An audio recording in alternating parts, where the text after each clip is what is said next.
Welcome back. I'm going to kick the bucket straight away, guys. I'm from Sheffield, all right, and I get this quite a lot. Oh, where are you from? You don't sound like you're from Sheffield.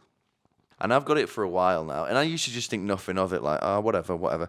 You know, it makes me feel a little bit like an outsider. I was working the other day, right? Some guy answered the door to one of the houses that I was going to, and he was in the full Stephen Hawking's fancy dress, right? The wheelchair and everything, all the electronics. You know, I went in and I was talking to him, and he goes, "Oh, so whereabouts are you from?" And I tell him, I'm from Sheffield, mate. You know, guess what he says? He goes, "Wow, you don't really sound like you're from Yorkshire, mate. You don't even look like you're from this planet. And why don't you apologise before I come over there and unplug you? Yeah." Ew. I'd never say that. But you know, hearing that sort of vile sort of stuff, slandering my Yorkshireness. Sorry, guys, I don't sound like Sean Bean.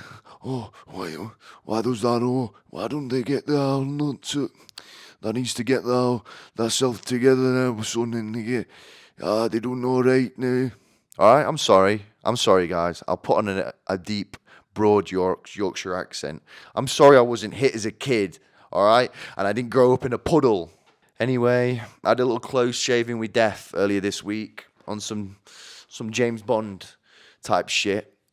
I was poisoned, and with my own gumption and spy abilities, I managed to make myself throw up.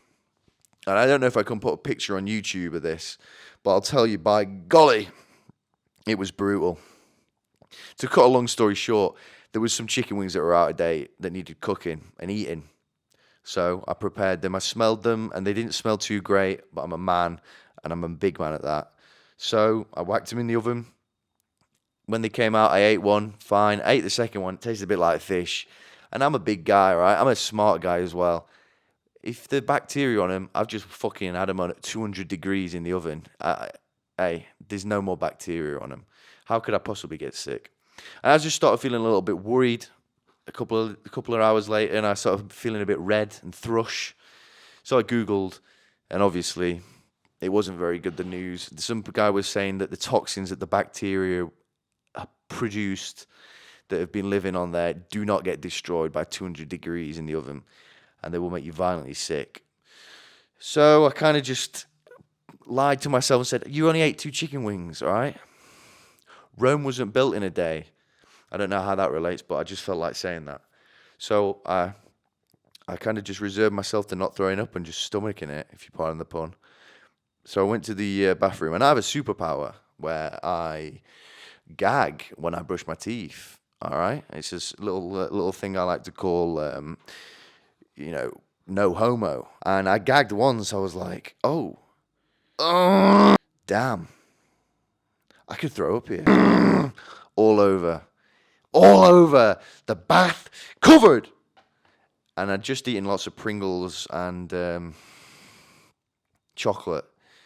And I'll tell you, it looks like cat hair chocolate in the bath. But I don't want to turn anyone's stomach, all right?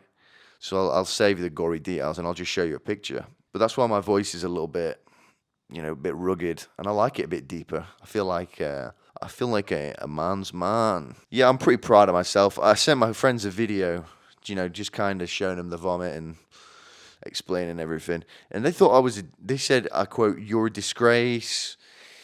You're losing your mind. Do you need help?"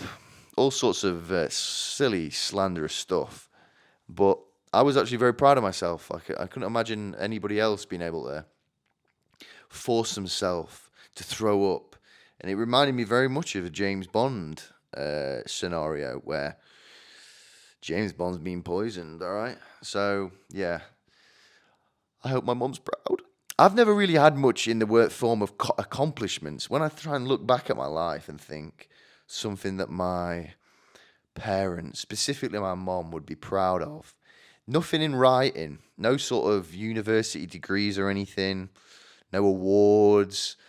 I never played sports. No, I never won a trophy. I did play football, and I remember distinctly we came third in some sort of tournament, this little football teams. And I was thinking, like, in my head, I was like, well, they're going to give us a medal. All I want is a medal for being there. That'll be good enough for me. And like the ceremony, they're giving the big trophy to the top football team. And I'm like, oh, God, if they get a big trophy, we might even get a small trophy. And then we all finished applauding, and everyone just kind of went home. And I didn't get a trophy. Didn't even get a medal. So yeah, basically all I'm trying to say is that I'm a perpetual loser, pathetic slug. And it was making me think, the only time I feel like my mum's ever rang anybody up to tell them something about me was when she found a bag of ketamine that I would accidentally brought home, right? I was holding it for a friend, right? And it was a big bag. All my friends, me and all my friends were having a good time, all right? And we did this, and it was a big. It looked like a lot, and I think my mum rang up my granddad and told him that I've got heroin in my jean pocket, and I've got a problem.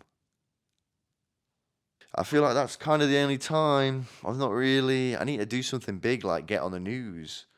But now to get on the news, you've got to kill a few people. You can't even just get on the news by accidentally killing one person now. The bar has shifted quite exponentially, where I need to wipe out a group of people. And I just want that moment where my mum points at the TV, drops all of the plates in her hand, and falls to her knees and starts weeping that I've finally done something cool, that she can finally be proud of me. So yeah, I just wish I had something in writing, maybe a note from the police or something, saying that I'm a danger to society. Just a letter or just something in writing. Can you just write me a letter or something, like just something little and just short that I can give to my mum, just to show her that I'm a serious threat to my surroundings and myself. Can you imagine going into the police station and saying that? Hey, the police don't give a shit, man. These police nowadays, they only lock you up and beat you up now if you've got autism and you're a teenager. They don't smack around anybody else. But I'll tell you what, if you call a police officer a lesbian and you've got an autism problem, I'm sorry. The jig's up, sister. You're going in the slammer. And you're going to get slammed. We're going to slam you, and then we're going to put you in the slammer, because you shouldn't be saying stuff to this extent to us, because we're the Crime Stoppers, right? What's that? What's that? Somebody's holding up a bank down the road. Why don't you go do something?